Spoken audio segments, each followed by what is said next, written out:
Welcome back. Kadapa MLA మాధవిరెడ్డికి మాజీ deputy CM Amjad బాషా మధ్య మాటల యుద్ధం కొనసాగుతోంది.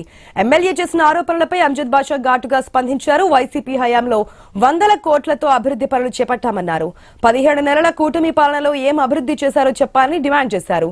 బుగ్గవంక ఆధునీకరణ పనులు ఎమ్మెల్యేకు ఏటీఎం కార్డులా మారాయని ఆరోపించారు. వైసీపీ కార్యకర్తల కోసం ఎక్కడికైనా వస్తారని అంజద్ బాషా స్పష్టం చేశారు. నేను సూటిగా ప్రశ్నిస్తున్నాను. అనేక సందర్భాల్లో మీరు కూడా సాక్షులు, మీరు కూడా ప్రత్యేక సాక్షులు.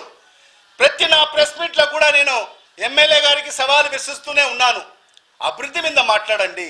మీరు ఈ 1.5 సంవత్సరాల కాలంలో మేము గత 5 ఏళ్ల కాలంలో ఏం చేశామని చెప్పి ఈరోజు శ్వేతపత్రం చెప్పి విడుదల కూడా చేశాం.